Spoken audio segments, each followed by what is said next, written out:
¿Qué más? Me van a teléfono. Saludan a Ángel Gustavo Cabrera. Hola, Hola, aquí estamos, claro, ya veo, ya este, veo. dispuesto en esta segunda jornada. Qué bueno. Muy interesante, Espero que profesor. espero que le pongan cuando después de la grabación es una velocidad lenta porque hablo muy rápido. Sí, sí, sí. Mire, por cierto, antes de comenzar quería consultarle. Dígame. Yo publiqué una novela por acá que Ajá, más o menos se ubica en la novelística de vanguardia, ¿no? ajá. Entonces, con mucho respeto, quería ver si se la puedo hacer llegar y si es Claro, mucho no la tiene. pedirle, ¿no? No, no, Si es nada, mucho por favor. pedir, La tiene en pedirle PDF. Ah, La tiene en PDF. sí, yo la tengo en PDF, me la publicó una editorial por acá, pero digamos, por esfuerzo mío, ¿no? Ya, ya, ya, pero le Este, pregunto si la tiene en PDF porque es más rápido. Le doy mi sí, correo. Claro, anote ahí mi correo. ajá, dígame. Sandoval, Sandoval, Sandoval, como Sandoval, pero sin la L Sandova, y una C. Y ahora una C de Carlos. Sandoval, como Rayovac. dos C No, una o sola. una sola. Ajá, Sandovac, Sandoval arroba Gmail. arroba Gmail. Bueno, por ahí me la manda y me cuenta y mucho más fácil. Muy bien, le voy a mandar mañana se la mando a la Perfecto. tarde. Yo le Muy respondo bien, de inmediato. gracias. No Y por bueno, y nada. después en algún comentario, porque de usted, por ejemplo, pudiese esperar una crítica, una orientación. Eso es. Lo mío es Este, terapia de shock.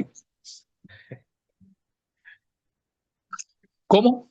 Que mis críticas son terapias de shock. No importa, no importa. Hay que aprender, aunque Claro, siempre. esa es mi primera novela, ¿no? Pero Ya, ya, ya, ya. Déjeme buscar una silla más grande, ya va. Sí, voy a ponerla al otro. gracias, gracias. No, por nada. Esa silla es muy baja. Muy bajita. Esa creo que está No, sucia. pero ahí sí, por eso. Ya la vi. Esta también está sucia.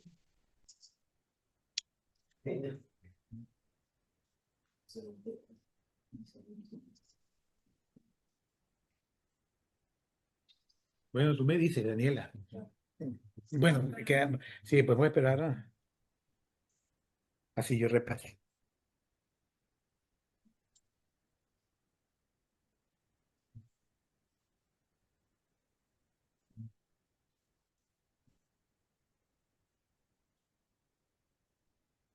Y esto después queda grabado, supongo, ¿no, Daniela? Sí, Lisette lo está buscando. Ah, me está escribiendo Dianida. Qué casualidad. Ella estaba escribiéndolo. La... Ajá, estás conectada.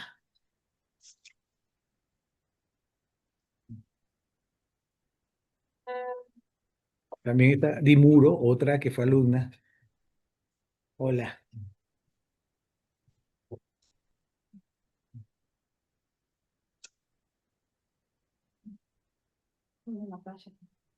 Me honras, jefa.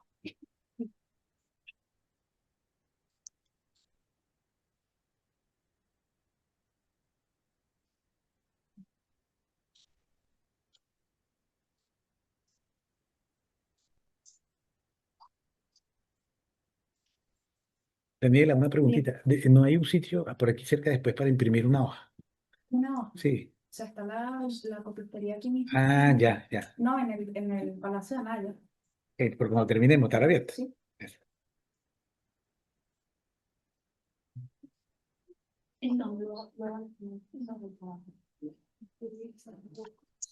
Así también la otra.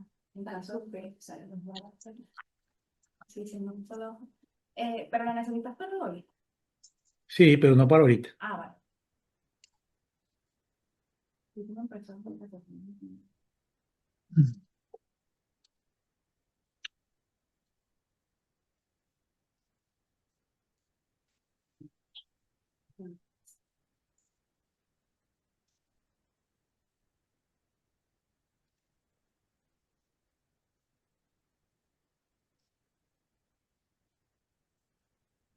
¿Cuál es tu apellido, Daniela? Fuentes Aja.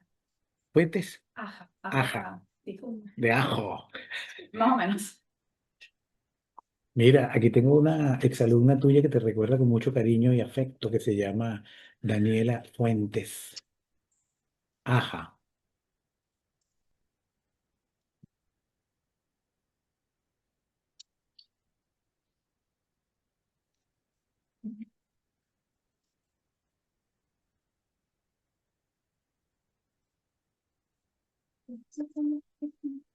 Te mando un abrazo, Daniela.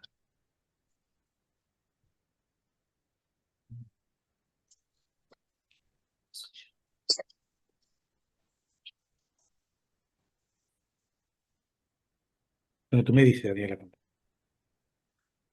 No sé. Las matas, pide. Falta bien más que se incorpora. Sí, por eso, que falta ¿Qué? alguien más que se incorpore después. No, pero podemos, pero tú, yo no sé, yo no tengo, faltan alumnos, faltan, que ustedes sepan, porque no te conocen, te tratan. No, ahora, Pues, sí, no, pero pueden tocar, ¿no? sí, sí, claro. Digo, para que se concentren más. Bueno, me dices ya, arranco. Sí, ahora. Ya están grabando, ¿no? Me imagino. Bueno, muy buenas tardes. Esta es la segunda sesión de este curso titulado Una narrativa del aire. Buenas tardes. El cuento y la novela venezolanos del siglo XXI. Ayer, bueno, hicimos una recapitulación y llegamos más o menos hasta el inicio de la vanguardia. Recordarán que hablamos de cómo comenzó la narrativa venezolana en el siglo XIX, hablamos un poco de algunas materializaciones y hoy vamos a continuar esa historia y la vamos a llegar hasta el siglo, hasta casi que le vamos a dar un aldabonazo al siglo XXI, así que voy a concentrar en esta sesión de hoy mucho material y perdonen si la información es excesiva, pero me lo dicen, me interrumpen, me preguntan y yo, por supuesto, les respondo. O al final podemos hacer las aclaraciones que tengan a bien solicitar. Bien, esta sesión de hoy la he titulado Política y Narrativa, Narrativa Política o Política de la Narrativa.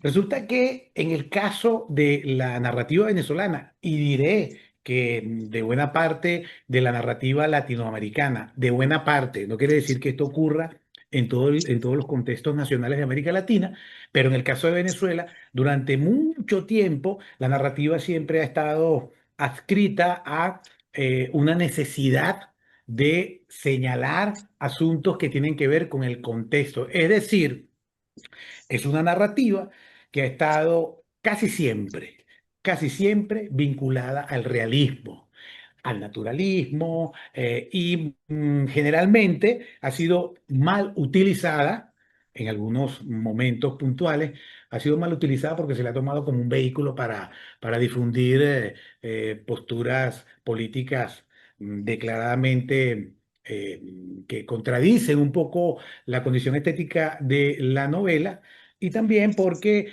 no es el sitio propicio a veces para discurrir sobre asuntos de carácter político. Para eso te puedes escribir un ensayo, en el caso, digamos, de principios del siglo XX, o un estudio, qué sé yo, e incluso utilizar, si fuese necesario, la prensa. Pero bueno, pero es una condición que no podemos desdeñar en el caso de nuestra narrativa. No quiere decir que eso se mantenga. Evidentemente hay novelistas y narradores de cuentos que prefieren mantenerse a veces muy apegados al contexto referencial, pero esto no es así, ni siquiera en todo el conjunto, ¿no? Lo que ocurre es que uno metodológicamente para poder estudiar la narrativa del país, y esto ocurre en todas las narrativas nacionales, uno tiene que fijar algunos patrones de carácter metodológico para poder ir contando la historia y el desarrollo de lo más resaltante de un momento particular de nuestra narrativa. Por eso verán que en parte de esta exposición se hablará de algunas décadas muy caracterizadas por algunos elementos y algunos fenómenos muy puntuales, casi siempre referidos al contexto de producción. Decía entonces que ayer llegamos un poco hasta la vanguardia y hoy vamos a continuar de la vanguardia en adelante. Eh, la vanguardia en Venezuela más o menos llega por los años 20 del siglo XX y llega primero de la mano de una generación poética que se llamó la generación del 18. Claro, este no es un curso de poesía, pero menciono el asunto porque los poetas del 18 ya tenían algunas nociones de la vanguardia histórica, y cuando digo vanguardia histórica, evidentemente me estoy refiriendo a los principales movimientos vanguardistas que se verificaron en Europa y que, de alguna manera, fueron llevados a América Latina a través de la prensa, a través de algunos autores que utilizaron las matrices de la vanguardia para su propia producción. De hecho, hay que decir que en el caso venezolano, hacia el año 1919, se produce un hecho interesantísimo, y es que había llegado al país un año antes, en el año 18, el poeta José Juan Tablada, un mexicano, que es el primero que, hasta donde ha estudiado la crítica y la historiografía literaria, es el primero que utiliza con mucha frecuencia el haiku japonés, porque él había recorrido, era mexicano, repito, pero era diplomático y había estado en Japón y en China, y lo mandan a la legación de Caracas, y él allí se integró con los poetas de la época y los narradores, tenía una suerte de tertulia en su casa, y en el 1919, publica un primer libro de haiku en Caracas. Eso más o menos es un antecedente de lo que ya iba a comenzar a ocurrir en Venezuela respecto de la vanguardia. 1919. Pero luego, ya yo les dije ayer que en el año 1917, Julio Garmendia, que efectivamente sí utilizó, un narrador, sí utilizó elementos vanguardistas en su narrativa, ya le estaba publicando cuentos en la prensa que tenían rasgos vanguardistas.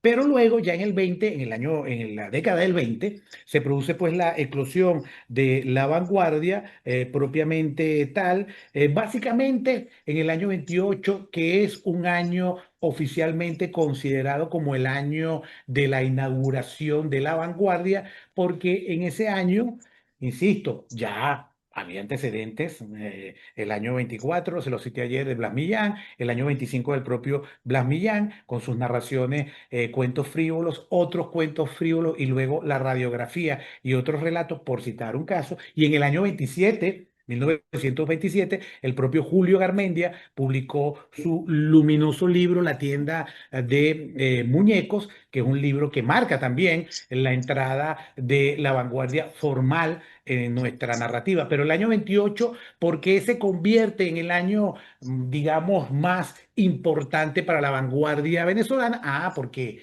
es que el 5 de enero de ese año aparece la revista Válvula. Válvula, por cierto, como un gesto vanguardista, en minúscula.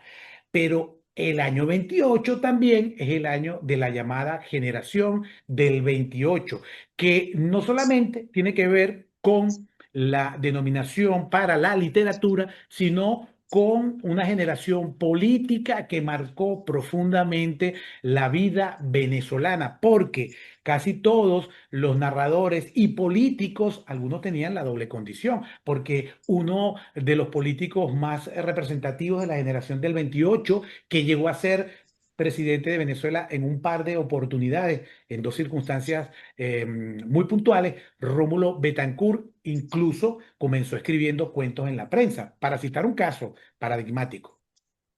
Pero esa generación del 28 fue importante no solo en literatura por la introducción oficial de la vanguardia con la revista Válvula, el 5 de enero, decía, de ese año 28, donde participaron poetas y narradores que venían de la generación del 18, más poetas que narradores, hay que decirlo. Los narradores estaban todavía, digamos, desde el punto de vista de lo que es la vanguardia, un tanto incipientemente, ¿verdad? Pero esa generación del 28 política se vio involucrada en los famosos sucesos de lo que se llama en Venezuela la Semana del Estudiante, que terminó siendo una protesta contra el régimen de Juan Vicente Gómez. No voy a detallar aquí lo que ocurrió en ese momento, pero es una fecha clave, importante, porque ese hecho marcó a esa generación. En esa generación y en ese momento particular de la Semana del Estudiante estuvieron involucrados muchos escritores,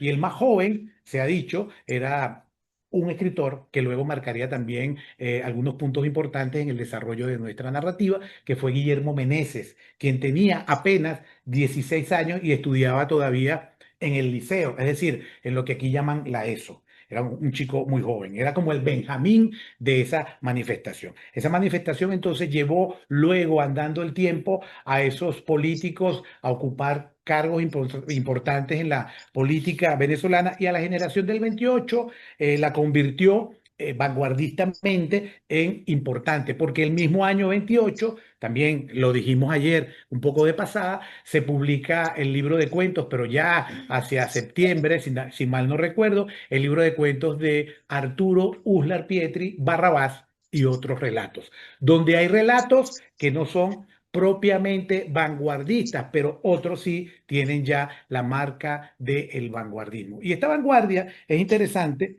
en el caso de la narrativa, porque esa vanguardia había puesto, digamos, sobre la mesa, para utilizar una expresión común, había puesto sobre la mesa discusiones que tenían que ver con la función y el modo de entender la literatura y sobre todo la narrativa. Por esa fecha aparece no solamente Válvula, luego va a aparecer El Ingenioso Hidalgo, La Gaceta de América, que son publicaciones. Válvula solo tuvo un número único que, bueno, causó furor, pero desaparece, pero ha quedado en nuestra historia por ese gesto vanguardista sin duda innegable.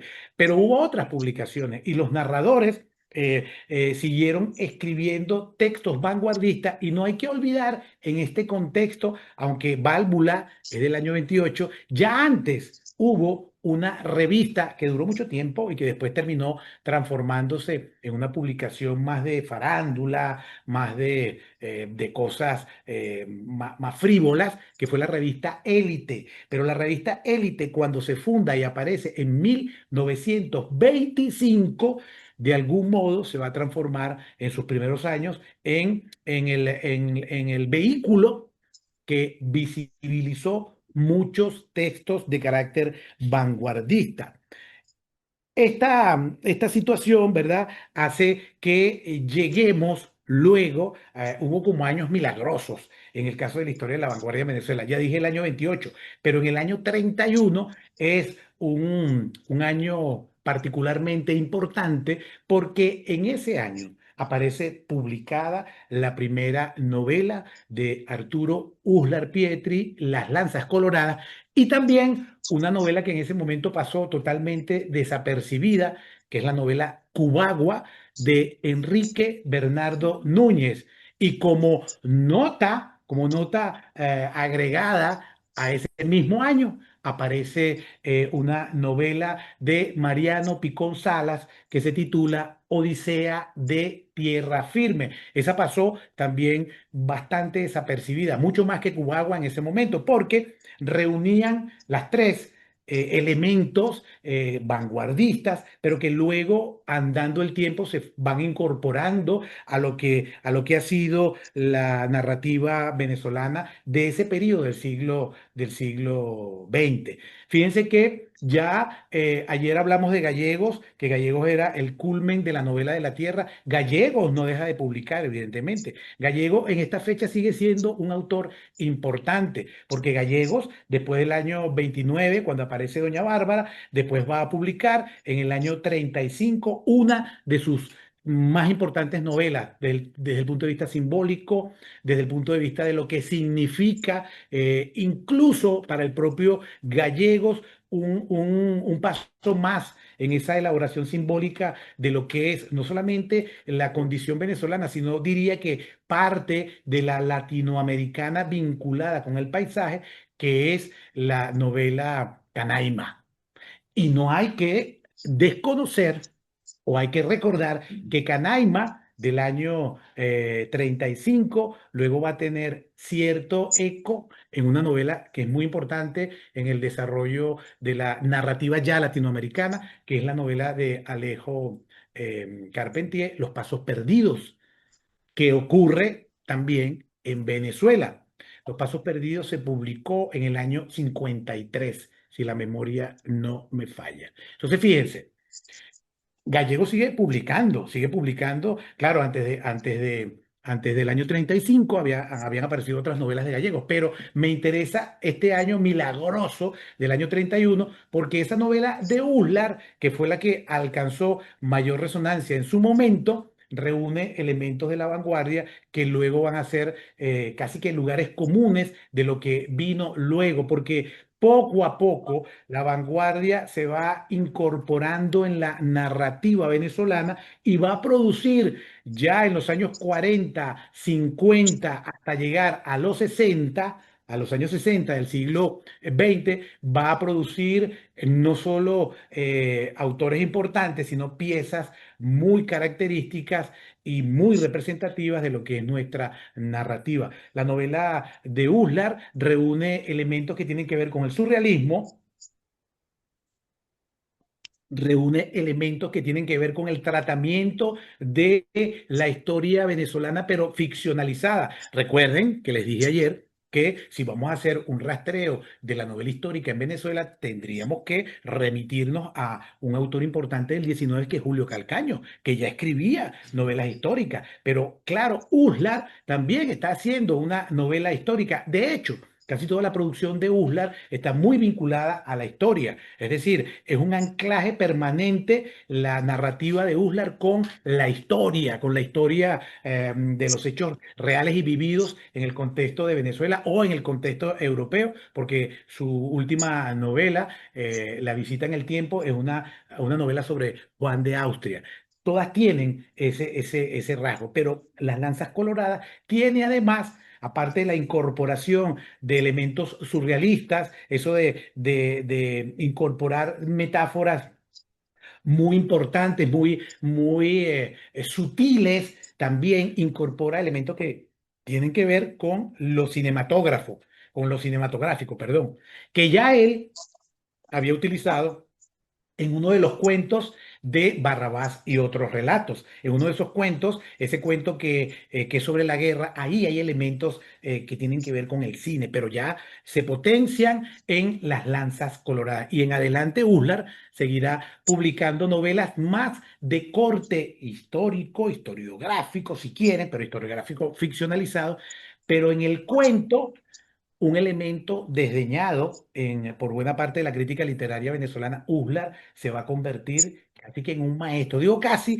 porque hay cuentos que efectivamente son muy tradicionales, pero Uslar tiene un repertorio cuentístico, publicó 5 libros de cuentos, 5 en el transcurso de su vida. Y muchos de esos cuentos son emblemáticos en el sentido del manejo de la construcción formal, del manejo del personaje, del lenguaje y con el uso de lo que él mismo había puesto a circular como expresión, realismo mágico, ya en el año 48. Recordarán aquí que Uslar es el primero que utiliza la expresión realismo mágico en la literatura latinoamericana cuando se estaba refiriendo, repito, en el año 1948 al cuento venezolano. En ese capítulo de Letras y Hombres de Venezuela, el cuento venezolano, así se llama el capítulo, él habla del cuento que se está produciendo en Venezuela desde el 30 hasta los 40 y que como no tiene una forma de definir lo que estaba ocurriendo en el cuento, porque eran cuentos donde lo misterioso, lo fantástico y la realidad se entremezclaban, él dice que le parece que eso podría ser definido como realismo mágico, tomando la expresión, ya lo saben, esto es lugar común ya para la historia de la literatura venezolana, al menos, tomando la expresión de un libro del crítico de arte alemán, Frank Roll, que habla de una pintura del realismo mágico. Bueno, él, en su propia narrativa, incorpora elementos de la vanguardia e incorpora esto que él ya había acuñado como parte de la literatura, que es el realismo mágico. De hecho, recuerdo que por los años 90, sería como en el 94, en Colombia, se publicó una antología de cuentos de Uslar que se llama Cuentos de la Realidad Mágica.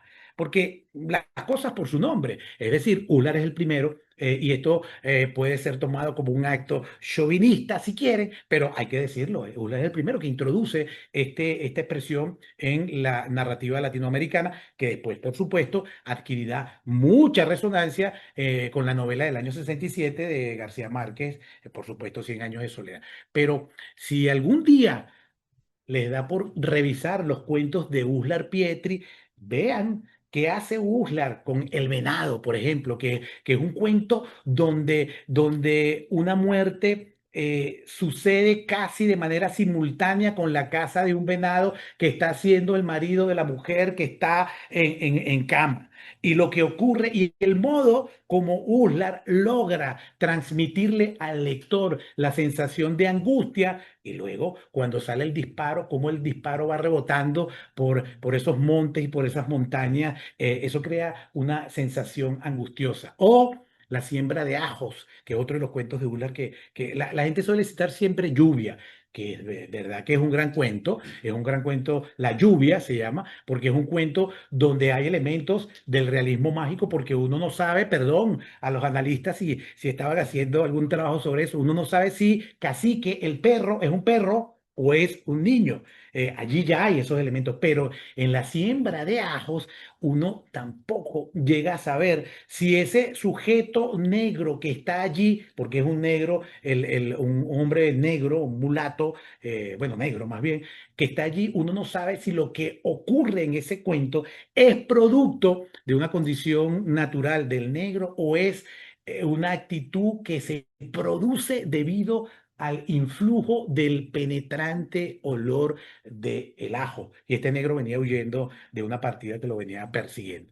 Hay muchos, pues, otro cuento de Uslar que me gusta mucho y con este sigo, porque si no podríamos quedarnos aquí hablando de los cuentos de Uslar. Hay un cuento que tiene que ver con una situación que ocurría en Venezuela desde el siglo XIX, que eran las levas. ¿Qué era una leva? Bueno, una leva era cuando el dueño de un fundo, de un ingenio, de una finca, de una chacra, como quieran llamarla, quería tomar el poder y entonces todos sus campesinos, él los enrolaba con machete y se iban a una revolución, a una montonera. Y entonces iban por los campos saqueando hasta que, bueno, podían tomar el poder. Pero si no tomaban el poder, ayer lo dije, bueno, se quedaban como vagabundos por ahí, por los campos, buscándose la vida, como dicen acá, buscando la manera de conseguir subsistencia. Y eso era un problema, ya aparece reflejado en El Sargento Felipe, por ejemplo, una novela de 1899 de Gonzalo Picón Febre, y aparece reflejado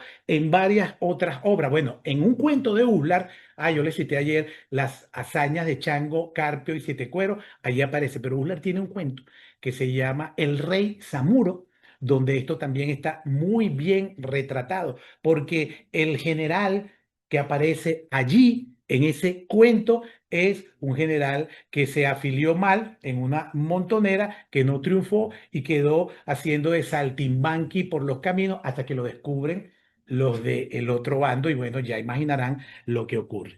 Bueno, esta es la vanguardia, es decir, la vanguardia produce la novela de Uslar, produce Cubagua de Enrique Bernardo Núñez y Odisea de Tierra Firme, para quedarnos con las novelas. En Cubagua, que Cubagua fue una novela que se publica y pasa desapercibida, como ya antes le había pasado a, a Ramos Sucre, que era un poeta, ya le había pasado a Ramos Sucre cuando publicó sus poemas en prosa, que la gente pues o no los entendió y los dejó pasar. No hablo de Ramos Sucre aquí, aunque algunos colegas entienden que Ramos Sucre hacía minificción, un poco siguiendo la línea del primero que se dio cuenta de esto, que fue Ángel Rama. Cuando Ángel Rama vivió en Venezuela, descubrió que algunos textos de Ramos Sucre, un gran poeta, de hecho esta cátedra en algún momento se llamó la cátedra Ramos Sucre entendía Ángel Rama que se acercaba muchísimo a la narrativa corta.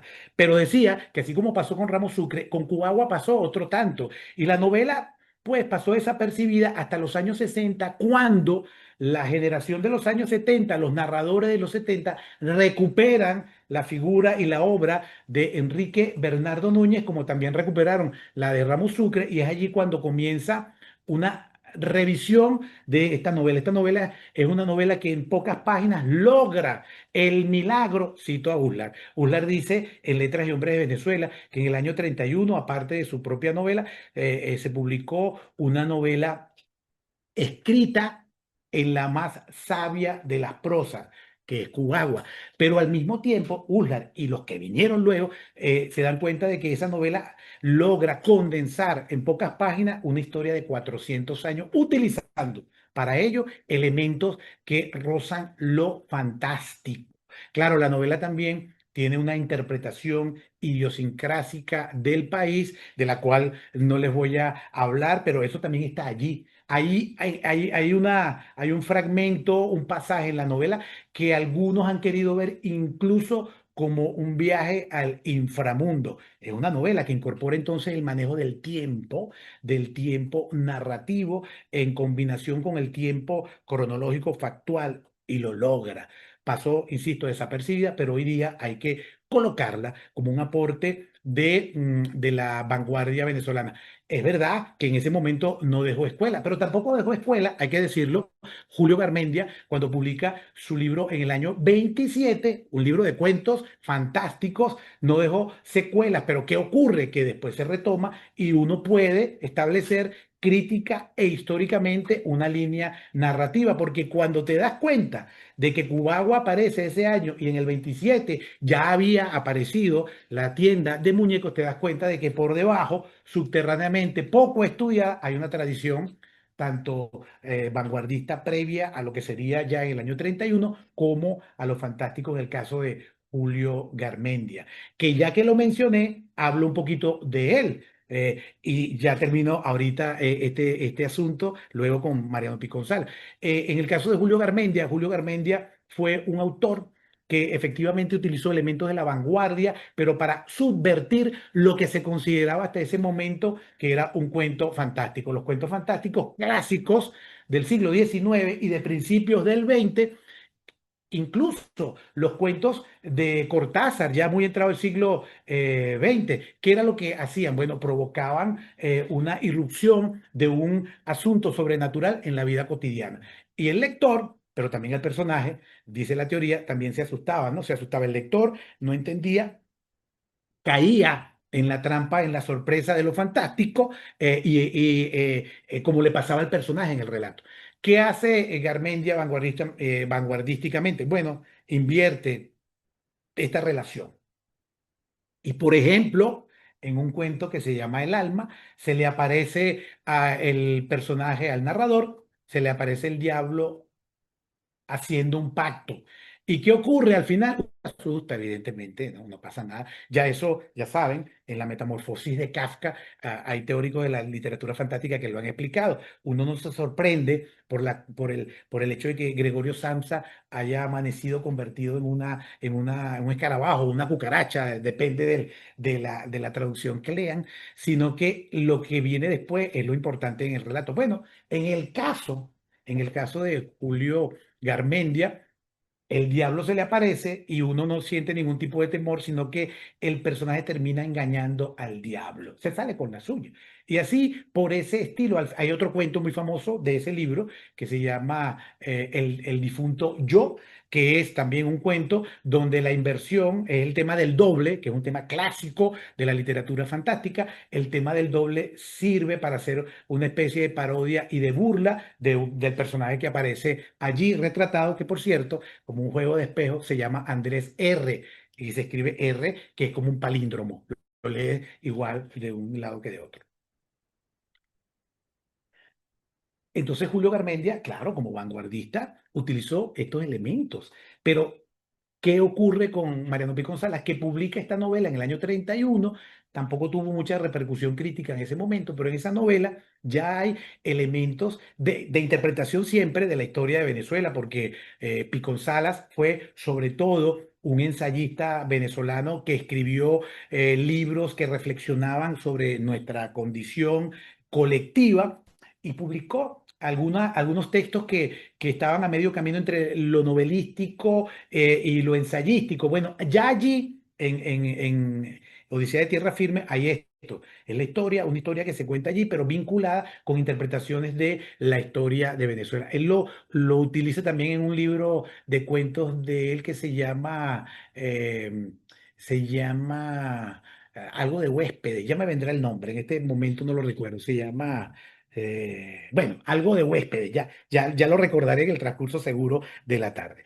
Esta vanguardia entonces tiene esta repercusión, pero ¿qué ocurre luego? Estamos hablando de los años 30, está empezando el año, la década del 30, pero en esa década del 30 comienza a producirse otro tipo de narrativa vinculada con la vanguardia o ya apropiándose de elementos de la vanguardia, como por ejemplo el caso de, ya lo había citado, Guillermo Meneses, que en el año 1930 publica en la revista Élite, ya la mencioné también, publica un primer cuento que se llama Juan del Cine, que es un adelanto de lo que hará Meneses. Meneses es uno de los escritores venezolanos que comienza a utilizar de manera vanguardista para la época. No es el primero que lo hace. En el siglo XIX ya había habido antecedentes del uso de los temas sexuales en la narrativa, pero él se va a convertir como en una suerte de paladín de eso ya en el siglo XX. Ya en el año 34, 1934, en el 30, publica Juan del Cine, no tuvo mucha repercusión, pero ya hay un primer avance, ¿no? En el año 34 aparece La Balandra Isabel llegó esta tarde, que es uno de los cuentos clásicos de para decirlo de algún modo, ¿no? Para que vean la importancia de la narrativa venezolana. En La Balandra Isabel llegó esta tarde, se representa la historia de una prostituta que se enamora de un capataz de un barco, de una balandra. Una balandra es un tipo de embarcación. Entonces ella se enamora de él y todo gira en torno de este idilio, pero lo interesante no es el idilio, que el idilio seguía apareciendo desde el romanticismo venezolano en casi todas las piezas del criollismo y de algunas del modernismo e incluso algunas vanguardistas. Pero ya eso empieza a cambiar, porque ya aquí lo importante no es el idilio sentimental. Aquí lo importante es la construcción de un imaginario, o más bien la apropiación de un imaginario que estaba allí y que tiene que ver con seres muy, muy marginados socialmente, con seres que aparentemente no tenían voz y que el escritor Guillermo Meneses comienza a tomarlos como protagonistas de sus relatos. Imaginen un cuento en el año 34, en esa Venezuela bastante conservadora, un cuento donde Esperanza, una prostituta, es la protagonista. Pero esto después el propio Meneses lo va a reutilizar más adelante. Esta década entonces nos va a permitir ver no solamente el uso de elementos estructurales y del lenguaje, sino temáticos. De esa misma década tenemos que mencionar a otros autores, como por ejemplo Gustavo Díaz Solís, que Gustavo Díaz Solís comienza a publicar por esos años cuentos donde una suerte de bestiario, pero de bestiario utilizado de una manera tan natural, hace parte de sus ficciones. Y luego publica también un cuento que también es importante en la tradición narrativa venezolana, que es Arco Secreto, que es un cuento que toca lateralmente un aspecto que a nosotros, los venezolanos, nos marcó mucho, que es el petróleo. El petróleo y los venezolanos somos como sinónimos, sobre todo los del siglo XX. Nosotros somos como hijos del petróleo, porque el petróleo nos permitió abandonar, mal que bien, un tipo de sociedad agraria para incorporarnos, pero abruptamente, aceleradamente, con todos los males que esto pueda haber traído a la modernidad. Allí en ese cuento aparece un personaje que trabaja en un campo petrolero, pero no hay ningún tipo de denuncia sobre esto. Esas denuncias sobre lo petrolero ya aparecen ya en los años 30 y algunos años finales del 20, pero la novela, para hablar de una novela, la novela que da mayor vistosidad a este problema del petróleo es Mene, una novela, se llama Mene, publicada en el año 1936 y escrita por un escritor y ensayista venezolano que se llamó Ramón Díaz Sánchez. Allí está ya el tema petrolero incorporado como parte de nuestra narrativa. Pero fíjense que ya en el cuento Arco Secreto había aparecido. Y luego va a continuar apareciendo. En el caso de Díaz Solís, aparece allí, pero Díaz Solís va a explotar muchísimo la relación entre lo moderno y lo rural. Tiene un cuento que también es bastante conocido por quienes nos dedicamos al estudio de la narrativa, que es un cuento que se llama Llueve sobre el mar, donde hay elementos de incorporación vanguardista. Es un cuento que ocurre en un pueblo un pueblo entre pescadores, por un lado, y gente que labra el campo. Pero allí hay, en ese cuento, hay usos de elementos fantásticos que si el lector no está atento, pasa como en el cuento La lluvia de Uslar, no se da cuenta de que hay una posesión como diabólica, y ocurre allí un asesinato vinculado con esa posesión. Pero también hay que decir que posesiones o apariencias de posesiones ya había aparecido en el relato de Meneses. La balandra Isabel llegó esta tarde porque Esperanza, en su búsqueda del amor de Segundo Mendoza, así se llamaba el marino, ella acude, quizá, no sé, especulo, creo, porque no tengo memoria de que haya habido otro antes. Quizás esa sea la primera representación, en el caso venezolano, de un rito santero, porque es un negro cubano que ella contrata en La Guaira. La Guaira era un pueblo en ese momento, hoy día es un estado, el estado de La Guaira, pero en ese momento era parte de la gran capital, pues, de Caracas, pero era la parte de la costa. Bueno, ella contrata a un negro para que le haga una suerte de ensalmo para tratar y alguna magia para recuperar a Segundo Mendoza, para que Segundo Mendoza se quede en La Guaira y no siga por allí navegando, porque se supone que tiene otra familia, creo que en Margarita, que es una isla del oriente del país. Entonces, fíjense, Díaz Solís toca ese tema, pero Mene de Díaz Rodríguez es vanguardista, pero plenamente, porque los capítulos de la novela de Díaz Sánchez están divididos en colores. O sea, no es capítulo uno, no, es por colores. Los capítulos tienen un nombre específico de color. Ya recuerden que ayer les dije que el modernismo utilizaba mucho esto y hay un libro de cuentos del año 1899 de Díaz Rodríguez que se llama Cuentos de color. Pero aquí es otra cosa. Aquí es una apropiación vanguardista que va por otro camino. Pues la vanguardia introdujo también elementos, bueno, ultraístas, surrealistas, incluso elementos que tenían que ver con el expresionismo. Hay un cuento del año 1947 que se llama El hombre y su verde caballo. Es un cuento escrito por un autor que se dedicó casi que puramente al cuento, aunque una vez fallecido, después se descubrió que también escribió una novela, pero nunca la publicó. El Estado venezolano la publicó hace como 4 años, que es Antonio Márquez Salas. En El hombre y su verde caballo está plenamente también funcionando la vanguardia. Allí hay un aspecto minucioso, expresionista, que consiste ustedes perdonen que yo haga spoiler, pero es que es la única manera que tengo de captar la atención y el gusto por la literatura venezolana. Allá hay un personaje que se llama Genaro, que es un indio a quien le han amputado la pierna, y la pierna, pues, como es muy pobre, él va caminando hacia su rancho donde vive y lleva la muleta, y la muleta se mete en el barro porque ha llovido, y la pierna Él no puede curarla porque es muy pobre. La pierna está llena de gusanos y uno ve como lector los gusanos allí. Eso me recuerda mucho un autor que en los años finales en 1959 y en adelante también fue muy, muy prestigioso en Venezuela, que es Salvador Garmendia. En la primera novela de Salvador Garmendia del año, perdón por este salto cuántico, yo volveré ya ahorita a mi vanguardia, en el año 59, El Salvador publica una novela que se llama Los Pequeños Seres, donde hay una descripción minuciosa de una verruga que el personaje Mateo Martán tiene en la cara. Pero la descripción es tan minuciosa que puede producir náusea. ¿Y por qué digo náusea? Porque lo mismo ocurre en la novela de Sartre que se llama La náusea. Y eso viene por allí, porque ya Salvador venía de un entrenamiento existencialista, digámoslo de ese modo. Pero ya volveré a eso.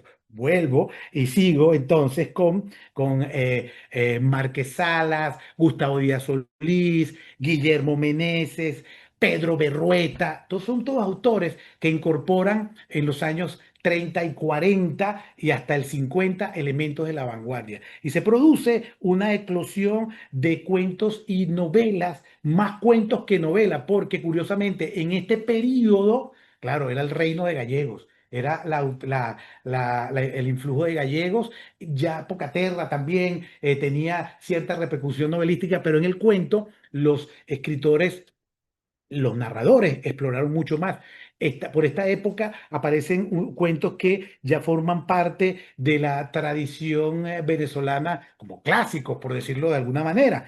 Los cuentos de Armas Alfonso, donde él incorpora elementos de la zona donde él había nacido, del oriente del país, clarines por allí, y que son mini cuentos. Se dice que incluso él es el primer narrador que en el año 49 introduce propiamente tal, digamos de manera casi que oficial, el minicuento en Venezuela, con un libro que se llama del 49, creo que se llama El Osario de Dios, creo. O estoy confundiendo el Osario de Dios con otro, porque él publicó muchos relatos y muchos libros de cuentos, pero él es un autor importante en este sentido. Em, Publicó El Osario de Dios, publicó un libro uno de sus primeros libros que también tuvo mucha repercusión. Él fue un redactor de la revista Élite, entró muy jovencito y ahí empezó a publicar muchos cuentos. ¿Cómo se llama el otro cuento? El Osario de Dios. Bueno, ya recordaré, ya tengo dos cosas que se me han olvidado. Me pongo viejo, ¿qué se le hace? Entonces, en esta época, pues vamos a encontrar cuentos importantes de esta tradición. Hay otro cuentista de esta época que es Oscar Guaramato. Oscar Guaramato, así como Díaz Solís incorporaba como una suerte de bestiario en su narrativa. Bueno, Guaramato también utilizaba animales. Tiene un cuento que se llama Biografía de un escarabajo, donde él va describiendo lo que hace un escarabajo con una bolita de estiércol, perdón, pero realmente lo medular, lo importante que ocurre allí no es la bolita de estiércol, es la decisión de una pareja que está discutiendo sobre su situación peliaguda de ese momento, su situación de pareja. Eh, o tiene un cuento que se llama Vecindad, que es el cuento narrado desde la perspectiva de una familia de ratones.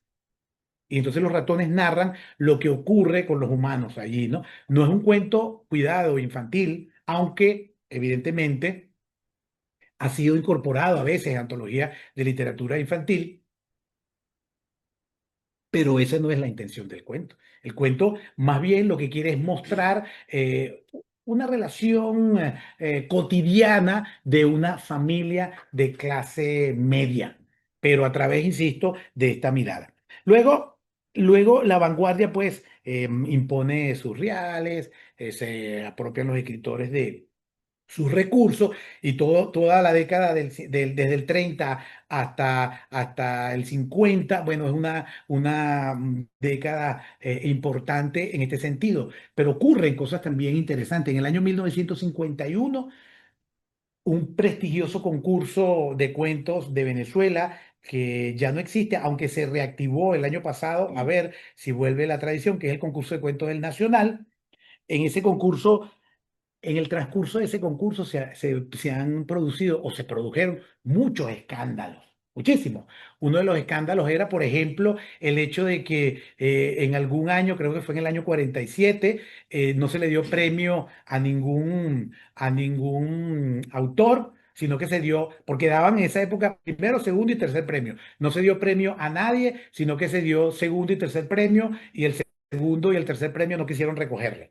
Creo que estaban involucrados Pedro Berrueta y el otro que estaba involucrado allí era Gustavo Díaz Solís, y en algún momento quedó de segundo Arco Secreto, ese cuento que he citado. Por ejemplo, en algún momento también quedó de segundo Alejo Carpentier con un cuento que se llama Los Fugitivos, que es el cuento, está recogido. Carpentier escribió pocos cuentos. Al principio se pensaba que eran 8 y se publicó en Bruguera hace muchos años el conjunto de los cuentos de Carpentier, que eran 8 cuentos, pero en realidad después se descubrieron otros. Bueno, uno de esos cuentos es Los Fugitivos, que es un negro, perdón, que sale, perdón por los spoilers, que sale huyendo, un cuento, un negro que sale huyendo, se escapa y se escapa con su perro. Y bueno, va huyendo, pasan días, le lanzan una partida a perseguirlo y bueno, se cansa, se va cansando y muere de hambre y el perro termina devorándolo, los fugitivos.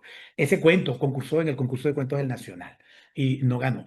Pero otro de los escándalos muy notable fue en el año 51, cuando Guillermo Meneses, a quien ya les dije que solía introducir temas vinculados con el sexo en sus relatos, Meneses publicó pocos cuentos, 10. Él consideraba que publicó más de 10, pero él recogió 10 en una edición ya clásica de Monte Ávila Editores, donde evidentemente muchos de esos cuentos, como Adolescencia, muestra las imaginaciones de un chico que estudia en un colegio privado relacionadas con el sexo.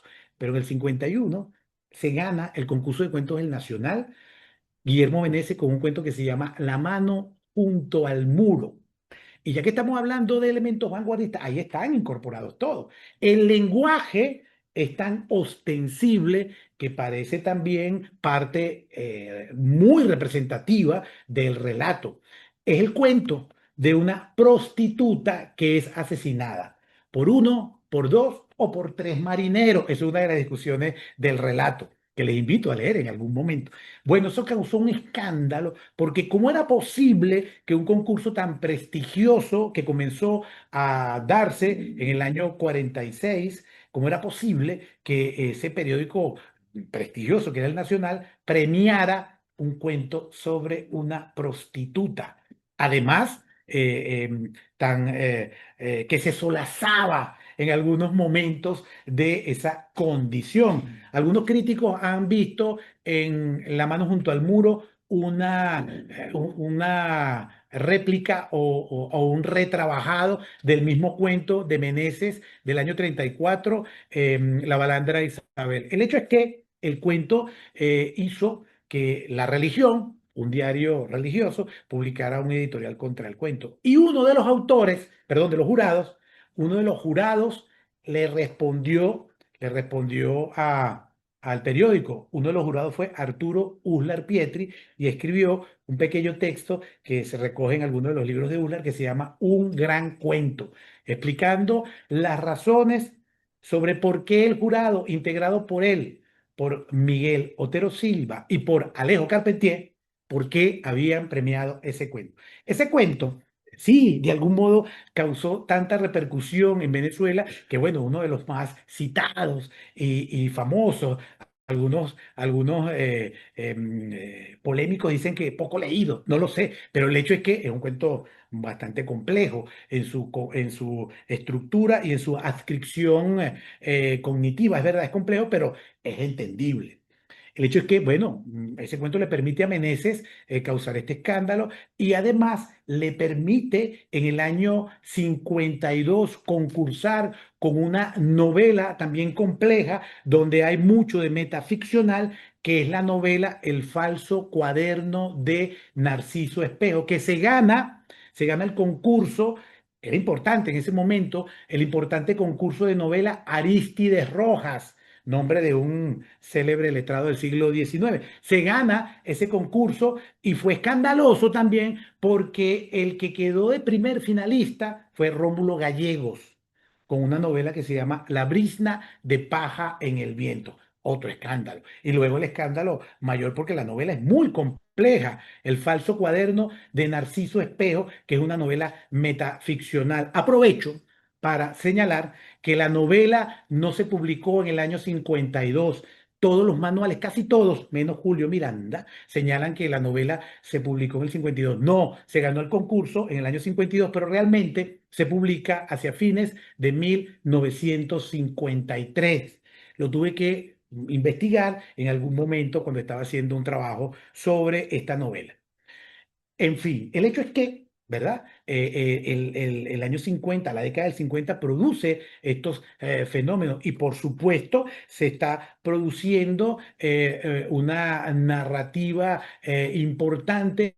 Otero Silva, que había comenzado como poeta, ya por estos años también comienza a ser reconocido. En el año 55 se publica una novela que es muy interesante en Venezuela y es célebremente leída porque tiene que ver con el petróleo, con lo que causa el petróleo en algunos pueblos, que es la novela Casas Muertas del año 55.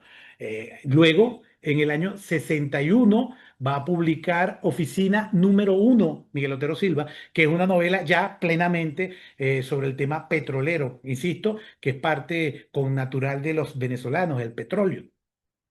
Y luego en el 63 publica La muerte de Honorio, que es una novela donde Miguel Otero Silva hace un recuento ficcionalizado de lo que le ocurría a algunos presidiarios en las prisiones de Juan Vicente Gómez, ¿no? Porque la novela está ambientada en esos años. Luego, así tengo que ir resumiendo, poco a poco llegamos a la década del 60, que también es una década importante en nuestra narrativa. Olvidé decir que hay dos mujeres que hay que tomar en cuenta en los años 50, por ejemplo, Mireya Guevara, que publica en 1954 una novela que se llama En la cuerda floja, donde en la cuerda floja se llama Mireya Guevara, donde se discuten temas que tienen que ver con la condición, por supuesto, de la mujer. Mireya Guevara era una activista de los derechos de las mujeres en ese momento en Venezuela.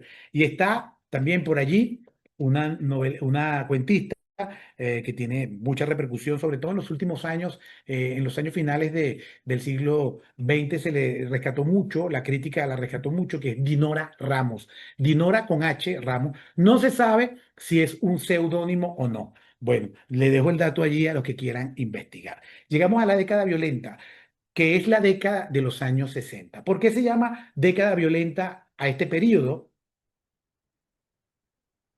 Porque en Venezuela hubo una dictadura, otra más, entre 1952 y 1958. Gallegos se gana las elecciones en 1948. Gallegos se gana las elecciones y queda de presidente de la República, ¿verdad? Es la primera elección universal que se hace en Venezuela, la primera vez que las mujeres pueden votar. Gallegos venía por supuesto, tenía todo su prestigio como escritor, y venía de un partido que se había fundado, político importante en Venezuela. Se gana las elecciones. Y esto venía también de otro proceso histórico que es la década, el año 45, pero de eso no voy a hablar. Bueno, Gallegos gana las elecciones, pero 11 meses después de haberse instalado, le dan un golpe de Estado. Ponen una camarilla de militares en el año 48, pero en el 52 ya entra con fuerza la dictadura de Pérez Jiménez. Y Pérez Jiménez dura hasta el 23 de enero hasta que lo derrocan el 23 de enero de 1958. Y allí comienza la etapa de la democracia representativa. Vuelve la democracia, se hacen elecciones y bueno, comienza un proceso de apertura democrática. En esa época, 1958, un año después, llega al poder por una revolución Fidel Castro en Cuba. Y esto que es un hecho causó mucha repercusión en América Latina, pero no es el momento para hablar de eso. Es un hecho que tuvo repercusión en Venezuela porque comenzada la democracia representativa, algunos pensaban que Venezuela debía tomar también el modelo cubano, después lo tomaría. Pero en ese momento no, que debería tomar el modelo cubano e instaurar un sistema como el que se iba a dar en Cuba. Todavía es verdad que en el año 59 Fidel Castro todavía no había mostrado lo que iba a ser la revolución cubana. Bueno, esto crea el efecto de rebote en Venezuela y se produce una irrupción de algunos grupos guerrilleros que se aglutinan en focos guerrilleros y comienzan a atacar cosas, a atacar bienes del Estado, a secuestrar gente, bueno, a producir un clima de violencia y por eso la década violenta, los años 60, ha sido denominada por razones metodológicas, para estudiarla mejor, ha sido denominada la década violenta. Allí, en esa década, aparecen grupos literarios que fueron muy importantes en ese momento y que por lo general, casi todos, si no todos, tenían una orientación de izquierda. Esto parece que fuese una cosa que no tiene que ver con la narrativa, pero es que eso que ocurrió en los años 60 después va a repercutir en la Venezuela del siglo XXI, porque algunos de los escritores que participaron en esos grupos literarios y que tenían una idea de que había que instaurar un modelo político en Venezuela como el que se estaba instaurando en Cuba, van a llegar luego por rebote al poder ya en la primera década del siglo XXI, a finales del siglo XXI. Gana Hugo Chávez y ahí muchos de esos escritores se incorporan al proyecto político que lideraba Hugo Chávez en ese momento. Entonces parece que no tiene relación, pero sí, porque esos grupos literarios, Tabla Redonda, El Techo de la Ballena, en HAA, que era el grupo donde estaba Carlos Noguera y José Balsa, por ejemplo, en Tabla Redonda el líder era Jesús Hernández, por ejemplo, El Techo de la Ballena, donde estuvo Salvador Garmendia y Adriano González León, que venían a su vez de un grupo literario fundado en los años 50, pero que en los 60 ya con la apertura democrática, pues alcanzar repercusión, que es el grupo Sardio. Esos grupos, había un grupo que aglutinaba a profesores de la Universidad Central de Venezuela, que eran los que solían discutir, todo esto era por la prensa, había polémica, solían discutir con los de los grupos literarios antes mencionados porque les corregían la plana. Marx dice, no sé, pongamos que alguno de tabla redonda daba una cita de Marx y entonces uno de crítica contemporánea, profesor universitario, lo corregía. Ese tipo de polémicas se daban. Era el grupo de crítica contemporánea que tuvo también una revista con el mismo nombre. En ese grupo de crítica contemporánea estaba Juan Nuño, Antonio Pascuali, por ejemplo, los recuerdo, ellos fueron algunos de los escritores que estuvieron allí, de investigadores y profesores.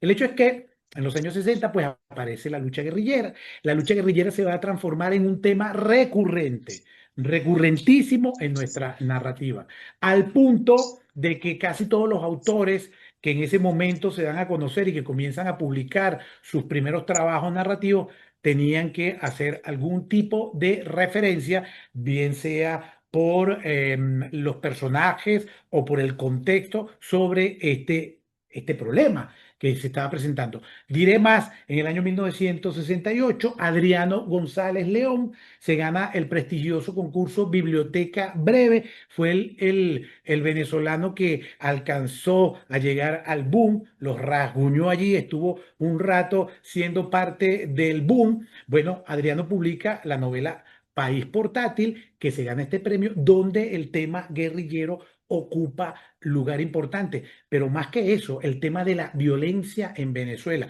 porque en esa novela se hace una requisitoria desde el punto de vista ficcional sobre lo que la violencia ha significado en el país desde el siglo XIX hasta ese momento. Podríamos agregar hasta el momento actual, pero claro, con transformaciones que Adriano no tomó en cuenta por razones obvias, ¿no? Se murió y ya no siguió escribiendo con la frecuencia que solía escribir hasta el momento cuando se gana el Biblioteca Breve.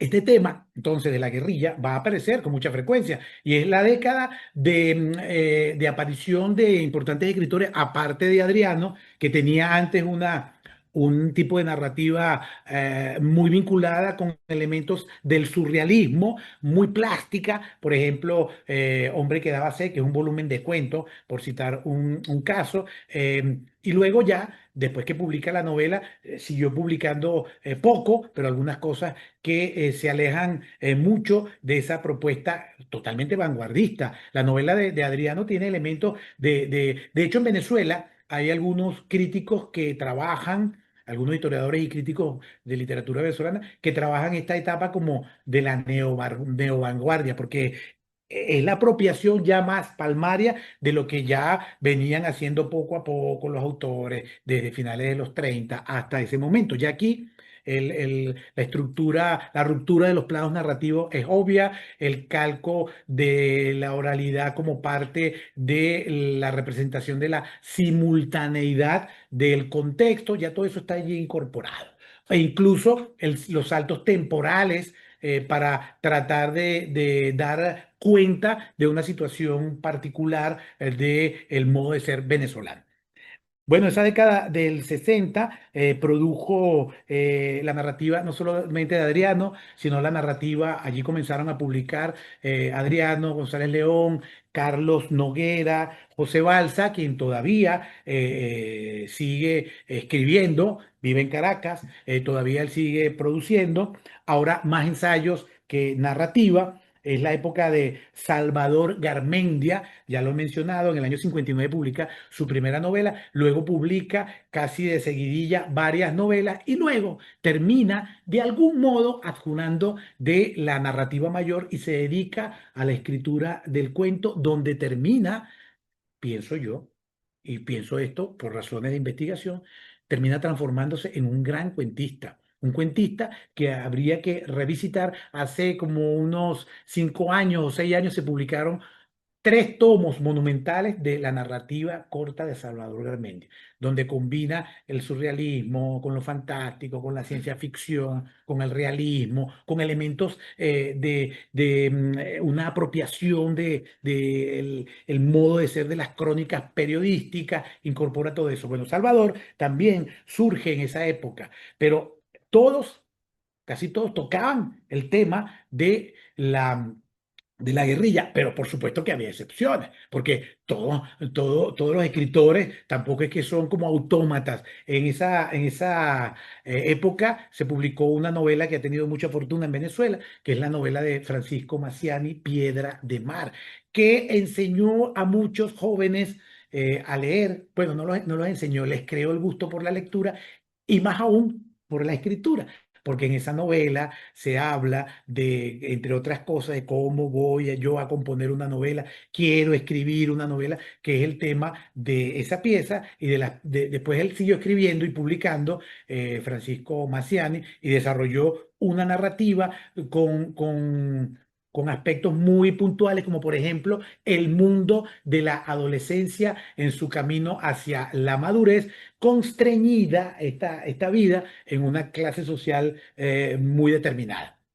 Y bueno, tuvo su fortuna en ese momento. Esto también de los 60, del año 68 es la novela.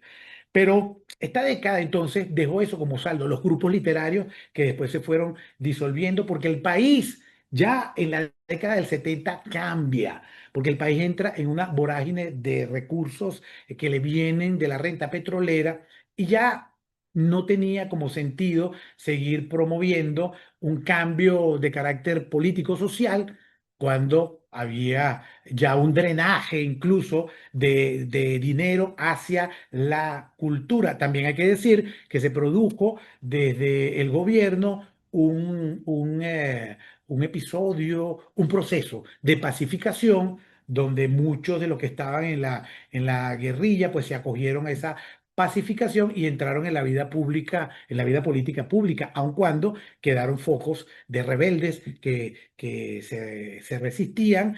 Muchos de esos rebeldes aparecen retratados en otra narrativa, la de los años 90, donde esos focos guerrilleros están como retratados, pero ya en otro tono. Luego, En el 70, pues, el país entra en otra dinámica y hasta los años 60, uno podía estudiar la narrativa venezolana por movimientos literarios. Ustedes se dieron cuenta de que yo ayer hablé del romanticismo, hablé luego del modernismo, de la vanguardia y de las repercusiones de la vanguardia en los años 30, 40, 50, que uno puede decir que es la posvanguardia o la manifestación de varias modalidades. Pero ya del 60 en adelante solemos trabajar por décadas. Ya hablé de la década del 60, de la década violenta. Luego se habla de la década del 70, de la década del 80 y de la década del 90. Ya vieron lo que pasó en el 60, grosso modo. Esto no quiere decir que van a buscar ahora un manual de literatura venezolana y van a encontrar que la narrativa venezolana era toda violenta y van a decir, ah, hice ese curso con el tal Sandoval y me engañó. No, se dan trazos gruesos de lo que suele ocurrir, en un contexto narrativo, en un lapso y por supuesto en un conjunto. Uno suele hablar de lo más grueso, es decir, de lo que más se produce en ese momento.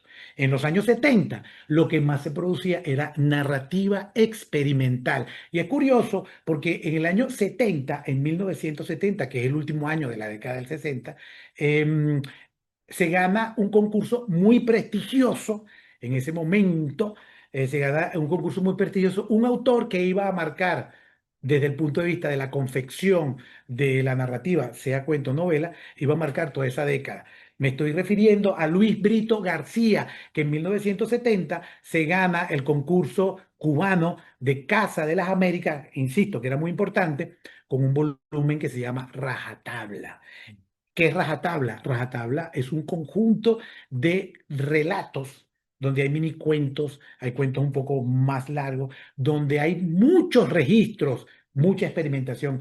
Hay cuentos fantásticos, hay cuentos de ciencia ficción, hay cuentos realistas, hay cuentos que calcan el discurso periodístico, es decir, es como un laboratorio de exploración de modalidades narrativas. Bueno, se gana ese concurso y de alguna manera otros autores comienzan a explorar las potencialidades de la experimentación en el lenguaje, en la estructura, en la construcción de personajes. Hay un artículo buenísimo de Beatriz González Estefan sobre, tiene un título muy largo, pero sé que en el título está esta expresión que dice la desideologización de la narrativa en Venezuela. Ah, ya recordé. Lo primero que dice el texto es narrativa 80, dos puntos. La desideologización en Venezuela, qué sé yo, por ahí va. Y ella cita, por ejemplo, y es verdad, los cuentos, por ejemplo, de Gabriel Jiménez Emán, un escritor de esa época, por ejemplo, el hombre que perdió las piernas. Y entonces unas piernas llegaban a un bar buscando a su dueño.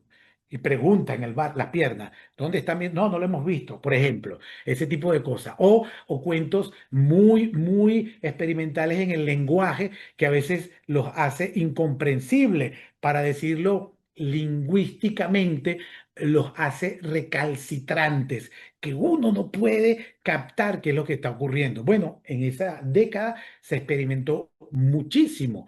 Ya venía cierta experimentación desde los años 60, porque yo puedo, por ejemplo, citar el caso de Antonieta Madrid, quien, una escritora, ya hacía exploraciones experimentales en sus relatos de los años 60, pero ya en los 70 se incorpora también con fuerza ella a esta corriente y muchos autores de esa década, de la década del 70, como Jiménez Emán, Luis Brito García, Antonieta Madrid, que en ese momento pues estaban experimentando mucho. Pero, como dije antes, como todo no es el mismo saco, también en el 70 ocurren algunos fenómenos interesantes. Aparece, por ejemplo, la narrativa de Laura Antillano, una narrativa muy intimista. En algún momento se gana el concurso de cuentos del Nacional con un relato que se llama La luna no es pan de horno, donde el mundo íntimo del personaje queda muy bien retratado. Pero también en esa década experimental, en el año 74 específicamente, aparece el primer libro de cuentos fantásticos de un autor que explotó muchísimo ese registro, que es Egnodio Quintero. El libro se llama La muerte viaja a caballo. Egnodio publica en el 74, se había ganado un concurso de cuentos en México. El concurso creo que se llamaba Puro Cuento, donde entre el jurado creo que estaba Arriola y Edmundo Valadez, dos escritores mexicanos de referencia. Bueno, se gana ese concurso, le publican en Mérida, en una pequeña editorial que se llamaba La Draga y el Dragón, publica este pequeño volumen de relatos, pero luego insiste y en el año 75 publica ya en Monte Ávila Editores otro libro de cuentos que se llama, bueno, publicó en el 78 uno que se llama El agresor cotidiano. Y en el 75 volveré con mis perros, y luego se repliega.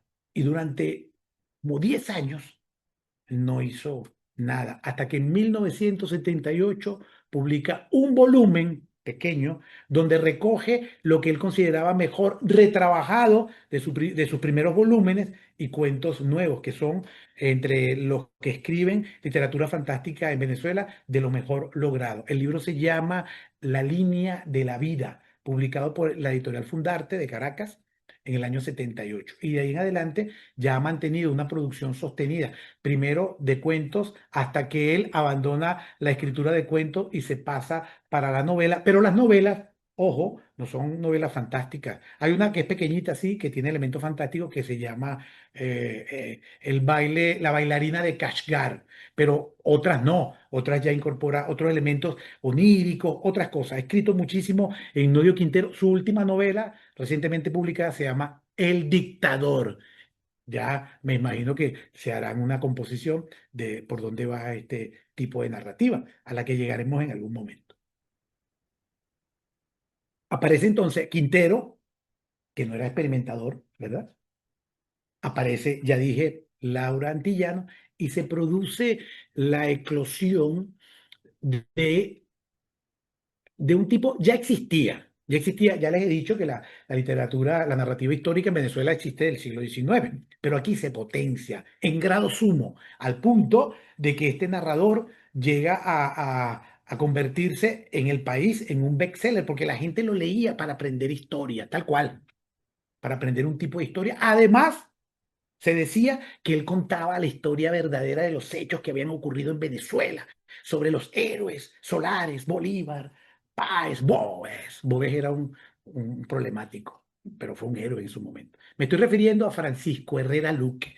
En 1972, Francisco Herrera Luque publica una novela que se llama Boves el Urogallo. Lo primero es que cómo se atrevía un narrador venezolano a escribir una novela enfocada en un personaje histórico tan deleznable, que era totalmente contrario a la independencia de Venezuela.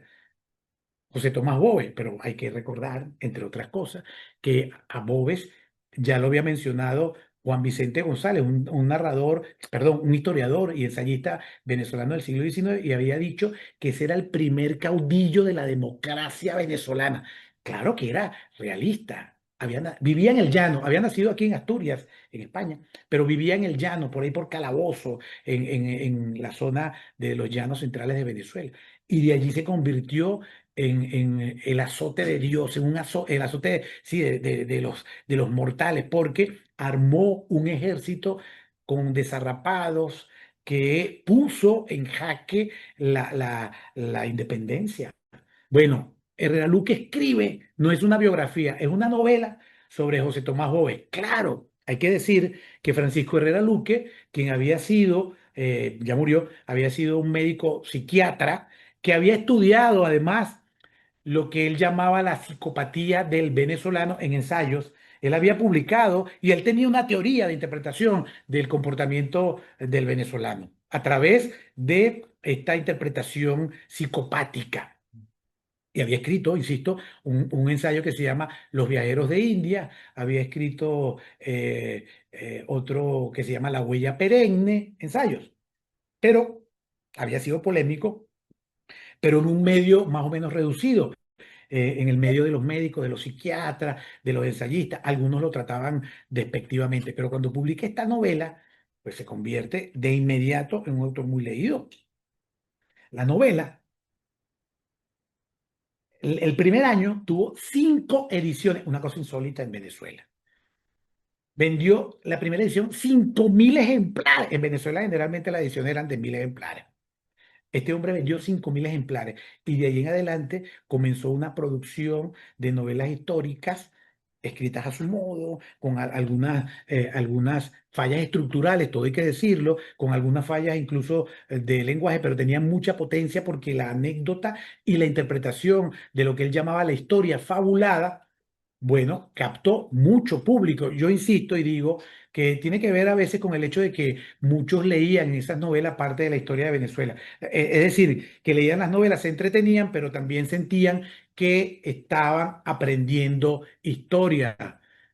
Inciso, yo creo que eso pasa con algunas novelas del siglo XXI en Venezuela que se han volcado a el tratamiento de personajes históricos y los han ficcionalizado para tratar de interpretar no ya solo la historia de Venezuela del periodo que ellos escogen, sino incluso para tratar de explicar lo que nos ha venido pasando desde la noche del 6 de diciembre de 1998, cuando Hugo Chávez llegó al poder. Cierro el inciso. Bueno, entonces en el setenta aparece Herrera Luque y comienza a leerse mucha narrativa histórica, al punto de que ya en la década del 80 la novela histórica va a adquirir un rango de proyección y hasta de ventas importantes, porque ya no es solamente Francisco Herrera Luque, quien publicó después En la Casa del Pez que escupe el agua en el año 75. En el año 79 publicó los 2 tomos de Los Amos del Valle. En La Casa del Pez que escupe el agua explica un poco cómo llegó Gómez al poder y qué ocurrió en ese periodo. En Los Amos del Valle explica cómo 20 familias fueron las que construyeron la realidad venezolana, que fundaron Venezuela, pero en Caracas. Y así siguió publicando, bueno, En la Casa del Pez que escupe el agua, Los Amos del Valle, El vuelo del Alcatraz, donde aparece Bolívar ahí como trasfondo, Los Reyes de la Baraja, 1998, todas novelas. Una muy polémica, aparte de Boe, una que se llama Manuel Piar, caudillo de 2 colores, porque Piar fue mandado fusilar en Guayana por el libertador Simón Bolívar. Y eso es un hecho histórico incómodo para algunos historiadores, pero él lo metió como parte y tiene una interpretación allí de lo que él cree que ocurrió. El hecho es que en los años 80 ya la novela histórica adquiere mucho cuerpo, mucho prestigio, porque se va a sumar un autor que alcanzó bastante fama, porque utilizaba pasajes históricos, pero los mezclaba con elementos sexuales eróticos, que es Denzil Romero. Bueno, el primero publicó una novela sobre Miranda, 3 novelas, pero empezó con una novela que se llama La tragedia del generalísimo, y luego eso le dio pie para escribir Grand Tour, que es otra de esa trilogía, Grand Tour, La tragedia del generalísimo, y me falta otra, son 3. Y luego, aparte de eso, publicó novelas sobre la amante de Bolívar, sobre Manolita Sáenz, una novela erótica. Se ganó acá en España el premio Sonrisa Vertical y creó un escándalo en algunas sociedades bolivarianas como la ecuatoriana, que le emplazaron incluso un juicio que por supuesto no prosperó. Pero efectivamente eso les habla de la repercusión. Entonces la novela histórica en el 80, pues con Denzil Romero, y seguía publicando, por supuesto, novelas históricas. Seguía haciendo este tipo de novelas y seguía Herrera Luque y Denzil Romero. Pero también en los 80, aparte de estos pormenores que tienen que ver con la repercusión de la novela histórica y de estos autores, en los 80 también se produce el uso de la cultura popular, sobre todo musical, en la narrativa venezolana. Y va a aparecer lo que se llegó a llamar sobre todo siguiendo la línea de Néstor García Canclini, la línea de algunos estudiosos de la cultura, de los estudios culturales, lo que se llamó la apropiación de la cultura popular en la narrativa latinoamericana, y que en Venezuela tuvo, por supuesto, sus repercusiones. Es la década del 80, donde, recuerden, veníamos primero en la década de los 60, la guerrilla, la violencia, luego en los 70 la experimentación, en los 80 la novela histórica, pero también esta otra parte que es la incorporación otra vez de las anécdotas, de la historia, el argumento histórico, digo argumento histórico no de la historia del país, sino el argumento histórico como parte estructural de las obras, con los aportes también de la experimentación. Porque es que en Venezuela, a partir de 1975, Domingo Milian, quien había estudiado en México, se trajo una idea y la implantó en Venezuela en la época de la Gran Venezuela, la Venezuela petrolera de los años 70, los talleres literarios. Se trajo esa idea de México, la implantó en la época de la Gran Venezuela en el CELAR, que fue un instituto, todavía existe, un centro de estudios latinoamericanos con el nombre de Rómulo Gallego, que se convirtió en un centro de estudio de la cultura latinoamericana. Por ahí pasó mucha gente prestigiosa, no solamente venezolanos, y allí se crearon los primeros talleres literarios.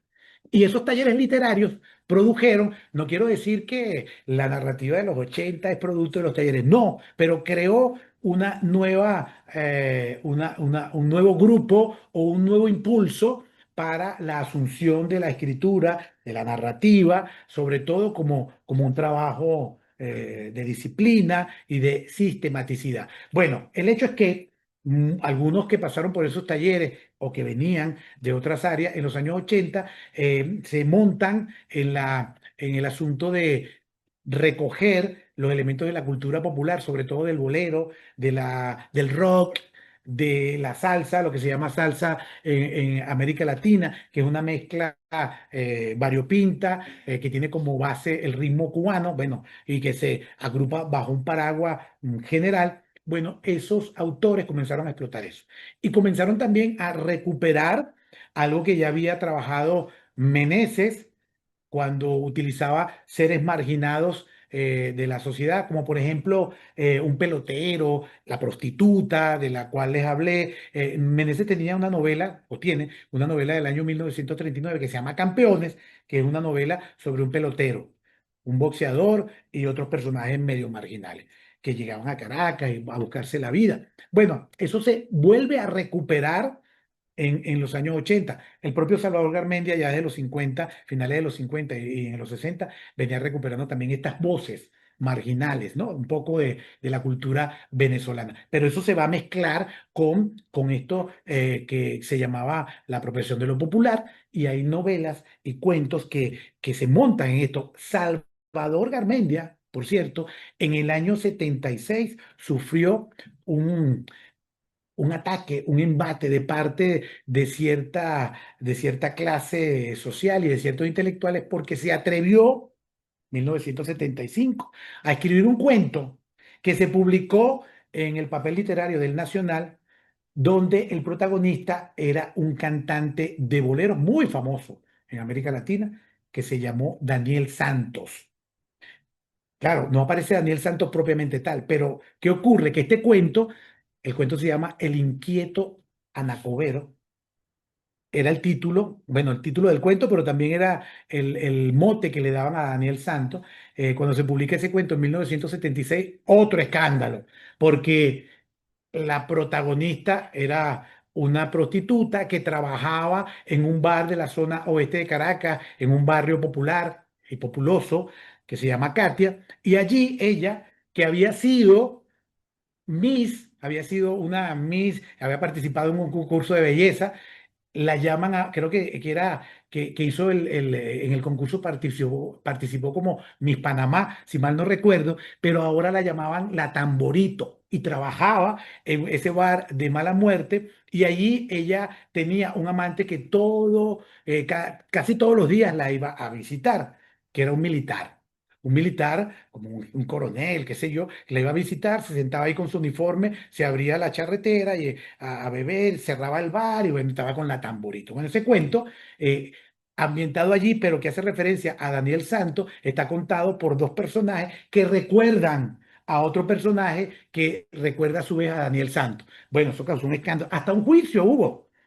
Yo recuerdo haber asistido a una exposición en el CELAR, en este Centro de Investigaciones Rómulo Gallego, cuando se cumplieron creo que los 20 años del 76, 86, 96 o 30 años, ya no recuerdo, donde estaban todos los legajos oficiales, todas las entrevistas que le hicieron en el juzgado a militares, a sacerdotes, a gente de la política, a intelectuales, preguntando si eso era una afrenta o era un manejo de la libertad de expresión.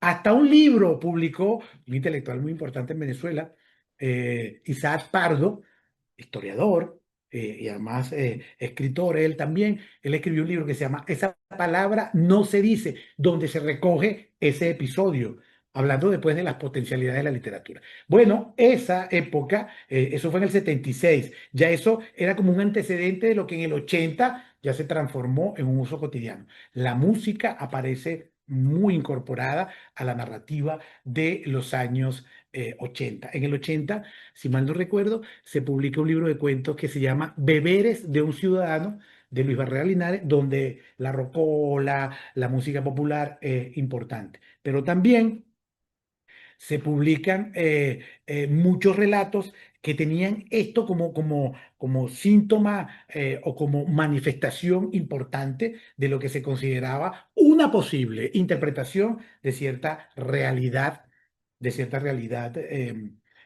venezolana.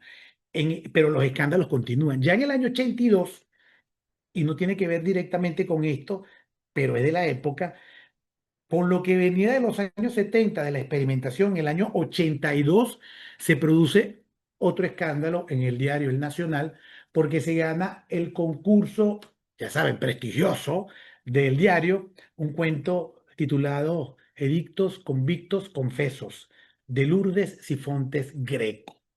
Este cuento era un cuento incomprensible y se gana el concurso de cuentos del Nacional. ¿Por qué se gana el concurso de cuentos del Nacional un cuento que casi nadie entiende? Pues sencillamente porque dicen que parte de eso se debe al jurado. En el jurado estaba un escritor que, habiendo comenzado en los años 40 a publicar, Osvaldo Trejo, se había convertido en el transcurso de su carrera en un experimentador nato, con el lenguaje, con las estructuras. Tiene una novela bastante recalcitrante desde el punto de vista lingüístico que se llama Metástasis del Verbo. Eso les da a ustedes una idea de qué hay allí. Bueno, él estaba en el jurado y Lourdes había sido, estos son los pormenores chismosos de la literatura venezolana, ¿qué le vamos a hacer? Lourdes había sido una tallerista de su taller en el CELAR. ¿Recuerdan que les dije? Bueno, ese cuento crea un escándalo que no se entiende, que cómo es posible. ¿Por qué lo cito? Bueno, por dos razones, por el escándalo, pero porque ese cuento, ¿verdad? Después va a aparecer en una de las novelas del siglo XXI que nosotros vamos a ver aquí y que yo tomé como uno de los pivotes para hablar del siglo XXI, que es la novela The Night de Rodrigo Blanco Calderón. En la novela de Rodrigo, el cuento aparece referenciado, pero no aparece escrito, por supuesto, por Sifontes Greco, sino por otro personaje que se llama Pedro Álamo. Ya llegaremos allí. Ven cómo todo se va relacionando, ¿no? El asunto tiene, como dicen aquí, una expresión que utilizan mucho, tiene tela. En el 82 ocurre este escándalo y es como el resultado de lo experimental. Pero luego, en el año 87, apropiación de la música y todo esto, hay otro escándalo. También con un cuento de bastante recalcitrancia, que es el cuento José Lolo, del escritor Ángel Gustavo Infante. José Lolo es el relato de un malandro que vive en la zona sureste de la ciudad, pero el cuento está contado utilizando estos elementos esenciales de la música popular, de la salsa en particular, pero está escrito de una manera que trata de mostrar no solamente el universo malandro, como le decimos en Venezuela a los malhechores que ocupan ciertas actividades fuera de la ley, no solamente el universo malandro, sino el modo de hablar y el modo de relacionarse entre esos personajes. Causó polémica porque para algunos era como incomprensible, pero el cuento tiene una estructura claramente diferenciada de lo que era el cuento de Lourdes y Fonte. Es mucho más potable, mucho más leíble el cuento de Infante. De hecho, el cuento de Infante, cuando uno lo estudia de manera, digamos, acuciosa, se da cuenta de que el cuento tiene hasta una estructura de tragedia griega. Incluso hay un coro que le responde al protagonista o a los que se interrogan allí sobre qué es lo que ha pasado con José Lolo, que era un vulgar malandro. Fíjense, la década del 80 entonces produjo otra vez la repotenciación de la novela histórica, produjo todavía efectos de la experimentación y polémicas que quedaron ahí grabados en la memoria.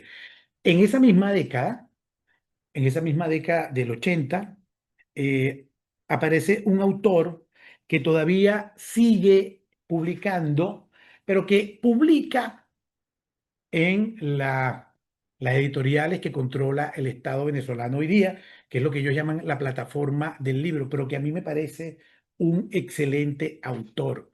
No hace ningún tipo de referencia a la política en su narrativa. Es un autor que es muy esteta en el uso de la palabra.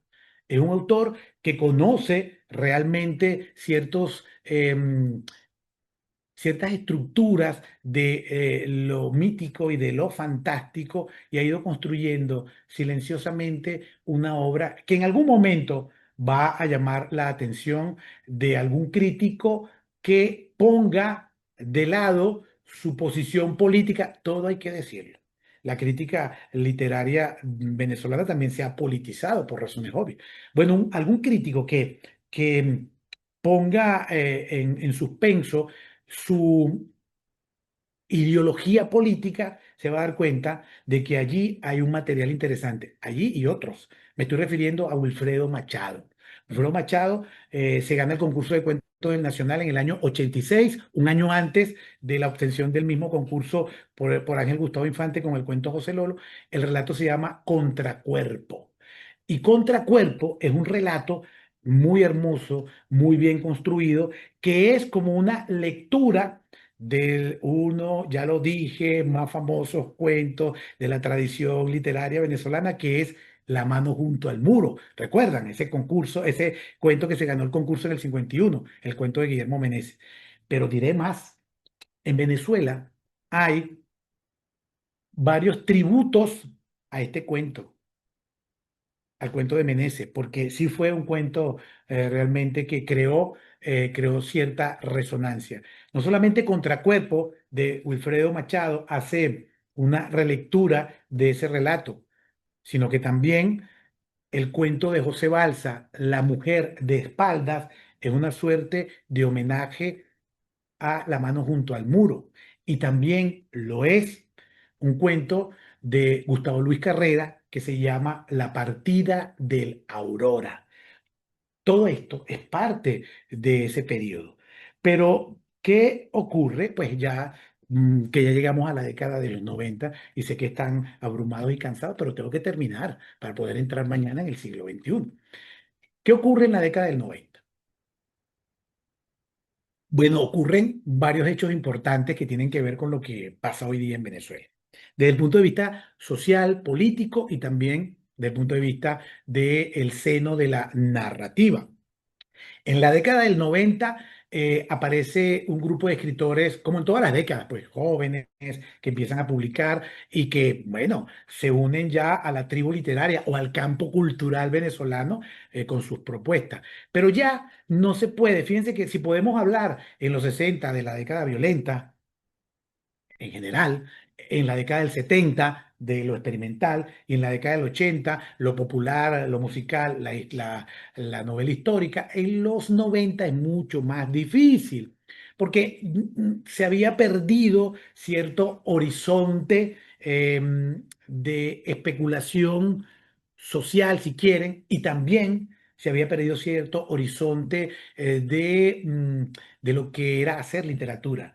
Porque es que en Venezuela, desde 1968 y en adelante, pongo el año 68 porque es el año cuando se establece la editorial Monte Ávila, desde la creación de Monte Ávila y la creación de otras editoriales auspiciadas por el Estado, como Fundarte, por ejemplo, que era la editorial, todavía existe, la editorial de la alcaldía de Caracas, de la alcaldía Libertador, Fundarte, en Monte Ávila, la Casa de Bello, la Contraloría General de la República, que también publicaba literatura, las alcaldías publicaban literatura. Desde esos años, es decir, desde la instauración y operatividad de la democracia representativa, desde que llega la democracia representativa hasta el 98, porque después llega y ocurre otra cosa, la literatura y la narrativa en particular era subvencionada por el Estado. No nos engañemos, es decir, muchos de los narradores venezolanos a veces se quejaban de que no había políticas de lectura o de promoción, porque es que todos publicaban, casi todos, en Monte Ávila. Si usted llegaba y publicaba en la colección Continente de Monte Ávila en esos años, ya usted estaba consagrado. Hoy día sigue existiendo Monte Ávila, pero cualquiera puede publicar en la colección Continente. Pero en esos años era importante llegar a Monte Ávila. Era importante ganarse el concurso de cuentos del Nacional, al punto de que hay quienes se lo ganaron 2 y hasta 3 veces. Era importante publicar en Monte Ávila y también ganarse el concurso de Fundarte, de narrativa, y publicar en Fundarte. Era importante. ¿Qué ocurre? Que en los años 90 viene una fortísima crisis económica y también política.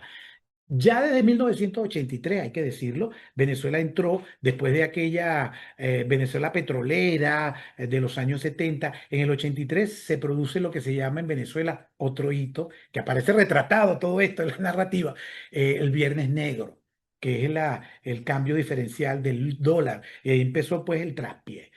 Pero en el 89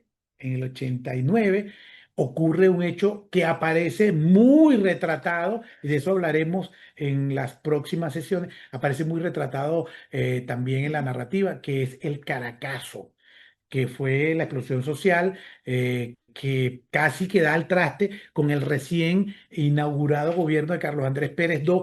Carlos Andrés Pérez estuvo en Venezuela como presidente en la época entre el 73 y el 78, en la Gran Venezuela, como la llamaron, como ha sido llamada por los ingresos de dinero, que tenía que ver también con una situación internacional, y luego en el 88 conquista otra vez todo esto que les estoy contando aparece retratado también en la narrativa.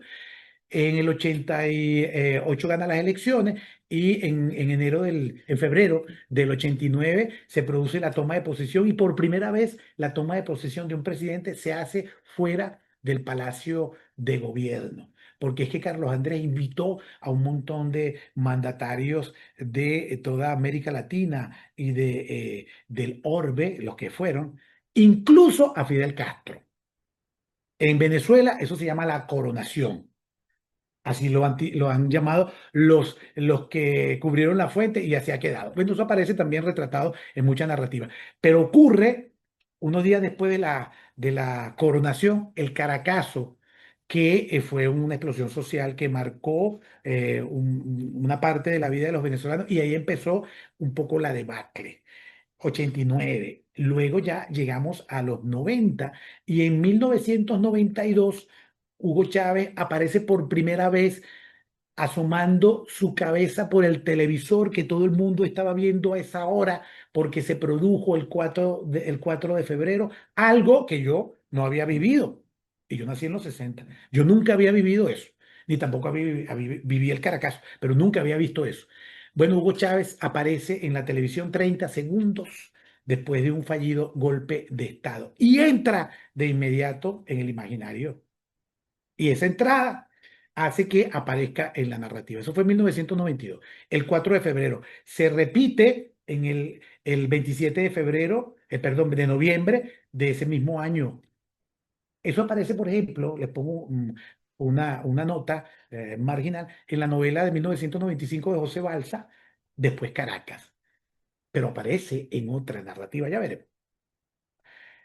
El 90 entonces es una década envuelta en crisis o sumergida en una crisis política. Ya no había dinero para publicar y aparecen las famosas editoriales alternativas, que eran proyectos o eran iniciativas de gente que se agrupaba y fundaba una pequeña editorial y pedía dinero al Estado como bolsa de trabajo, al CONAC, que era el Consejo Nacional de la Cultura, le daban una plata, entonces fundaban una pequeña editorial que publicaba algunos libros, sobre todo de narrativa. Uno, la que se ha mantenido hasta ahora, empezó así, empezó en los 90 y todavía existe, es la editorial Eclepsidra, mantenida noblemente por la poeta venezolana Carmen Verde, que se acaba de ganar un premio aquí en España, por cierto, y que está publicada en la colección Visor.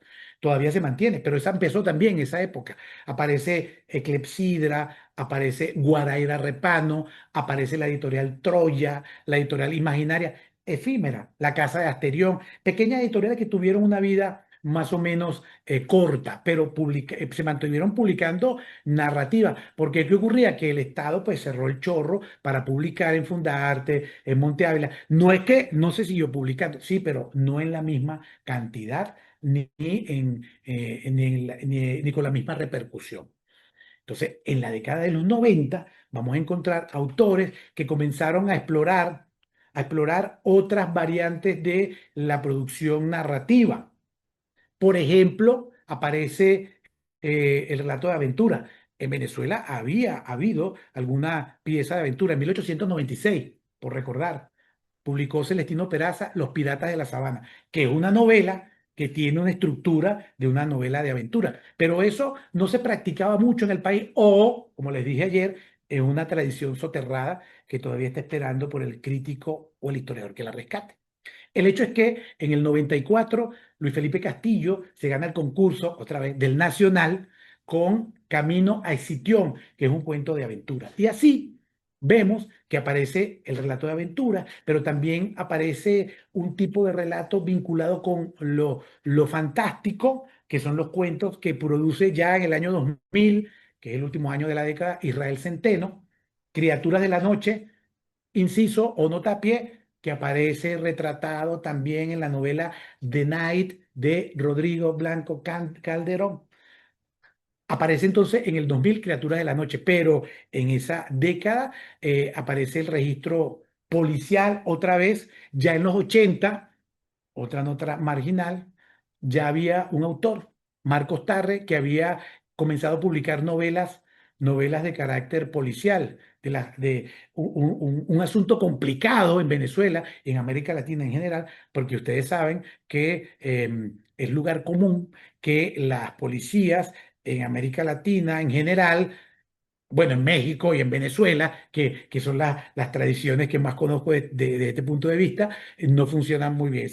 Si hay policías honestos, por supuesto, y hay casos que se resuelven, pero hay otros que no, y los policías terminan siendo también malandros. Todo esto aparece en cierta narrativa. Bueno, ya en los 80, Marcos Tarre había publicado novelas policiales, pero eso va a potenciarse como narrativa en los años 90. Aparece también un tipo de narrativa muy metaficcional. Es la época, por citar así al voleo, la época de José Roberto Duque, Israel Centeno, Juan Carlos Chirinos, Juan Carlos Méndez Guedes, estos dos, hablaremos de ellos en sesiones próximas. Es la época de Israel Centeno, Rubí Guerra, Ricardo Azuaje, todos ellos con diferentes propuestas, al punto de que se generó cierta polémica en esos años, porque era una especie de generación que no se aglutinó como grupo, pero que se comunicaban.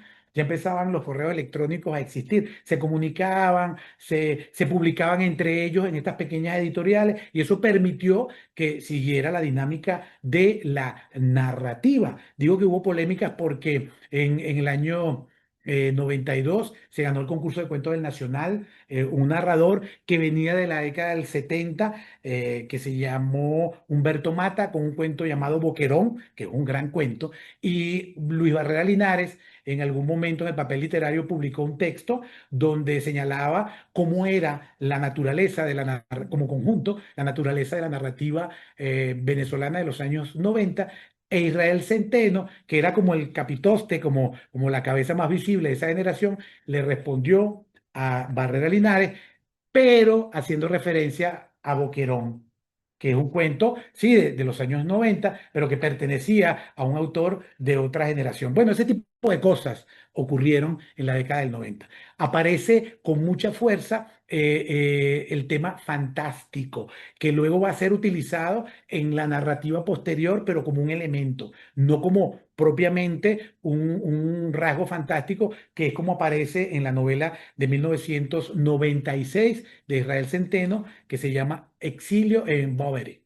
En esa novela hay elementos fantásticos. Entonces, lo fantástico, lo policial, lo intimista, lo psicológico, todo eso está allí en esa década. Una década de propuestas disímiles, muy difícil de adscribir, e incluso hay un narrador de esa década que nos puede servir, y para ir terminando, de modelo. Slavko Zubci. Tiene un nombre extraño porque sus padres eran de la parte este de Europa, pero se fueron a Venezuela. Slatko aparece con un libro bellísimo que se llama Dragisol, que son cuentos autónomos, pero construidos sobre la base de la pérdida del padre, porque el protagonista nunca conoció a su padre. Y luego el propio Slatko, para que vean cómo era esa década. Mientras que los autores de otras generaciones generalmente se mantienen dentro de unos parámetros que podríamos definir como subpoética, Slavko saltó de un relato lírico a un relato o a un tipo de escritura totalmente experimental y distinta, y hasta